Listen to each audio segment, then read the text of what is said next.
Sony first released the Sony zv1, I was absolutely blown away, and I still am to this day. And it might just be me, it just might be my personal love for the zv1. But it's one of my favorite cameras of all time. And instead of seeing the zv2 this year, Sony decided to hit us with the zve10, which is a very similar camera to the zv1, only it has a much bigger sensor and interchangeable lenses. But that doesn't necessarily mean that it's better. Today we're going to be doing a comparison with the zve10 versus the zv1. We're going to take it out, we're going to do a little vlogging test because that's what they're marketed as. We're going to check out the stabilization, the microphones, the image quality, all of the above. And when it's all said and done, we'll go over what I think is the best purchase for the best person.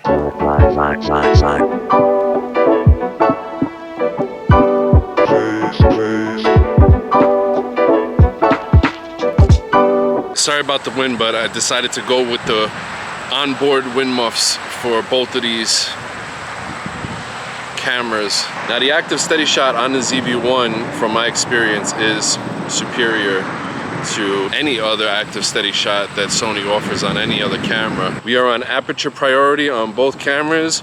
We have a good shutter speed on both, so that should work well with the active steady shot. I do notice that active steady shot suffers a little bit when you have a lower shutter speed. Even with the active steady shot's ridiculous crop on the zve10, with the 11 to 22, it's still wider, and I don't have to extend, like I'm all the way extended out right here.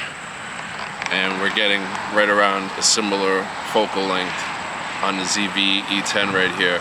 The only thing, the active steady shot is, it's a little jittery on the zve10 compared to the zv1. All right, now we have active steady shot turned off on both cameras, and we're stabilizing this using Catalyst Browse. So we have a much wider focal length on both cameras, especially on the zve10. Now, that's a nice focal length. That's good for vlogging. Now, I was gonna do a whole bit on how Sony needs to update Catalyst Browse, but I checked before I came out today, and it actually did. So I downloaded the update.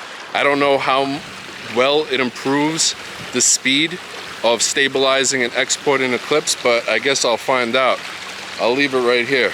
Hands down, if the active steady shot wasn't such a huge crop on the zve10, this would be an absolute no-brainer. We're shooting in S-Log2 on both cameras, and surprisingly enough, we are in full manual, and we are one stop overexposed because I'm exposing from my skin and I have the zebras on my face. So we're one stop overexposed on both cameras.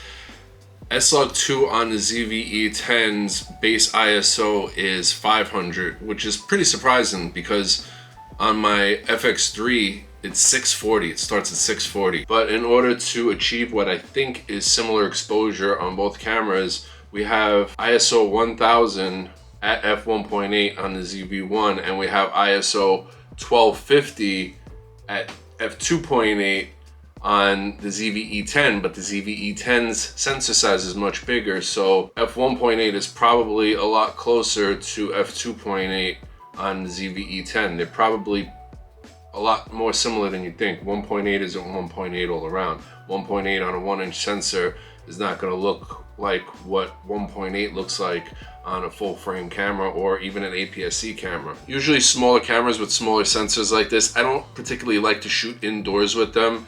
It's more of like an outside thing. I like a lot of natural light and I like everything to be heavily lit, but the zv1 actually does a good job indoors. Like, this can be, if you buy enough spare batteries, this can be pretty much your do-it-all camera, like your one and only camera. I just want to focus on the zve10 here for a second because we have a few different lenses to check out. Right now we are on the Tamron 11 to 20 f2.8, and this is a pretty great lens. I'm a Sony full frame shooter, but if I was to pick up this camera, I definitely think the 11 to 22 would be on that list. I like this lens. It's a constant f2.8 all the way through. Autofocus seems good, and given the huge crop that comes with active steady shot on the zve10, you're gonna need a super wide angle lens like this. It's basically this or the 10 to 15, the Sony 10 to 15, which is stabilized, but it's f4. It's a nice lens. I owned it. I'd probably still go with the 11 to 22. I also have the 16 to 50 kit lens that you could buy with the zve10. Look at this little lens cap. This is like, I could choke I could choke on this thing. This is a power zoom lens. It's tiny. If it was a little wider, I think it'd be perfect for vlogging. If this was like a 14 or a 12 to 35 or an 11 to 22, that would have been pretty sweet, Sony. If we're gonna focus on vlogging here, we gotta focus on the things that vloggers like. Wide lenses and good image stabilization that doesn't crop in 400%. Honestly, it doesn't look half bad. Boost that ISO up a little bit. Get a little separation. It's not the worst looking lens I've ever seen. And we get the power zoom, which is optical. Does it lose? Oh, it does. We have some focus shifting while zooming in and out. All right, now let's switch over to the Sigma 16 f1.4. I've owned this exact lens and I loved it.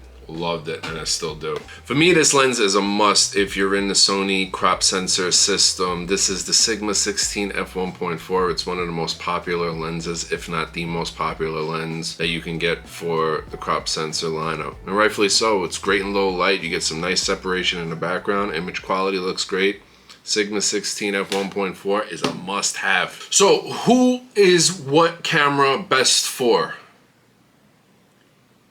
Yeah, so if your main thing is being out on the go and vlogging and not so much being static in one place, in a studio, wherever, I would probably still have to give it to the Sony zv1 for the better purchase. It's smaller, it literally fits in your pocket, it's high quality, great image stabilization. It really just has one real cripple, and that is the focal length. It's not really that wide, but I took care of that in this video right here.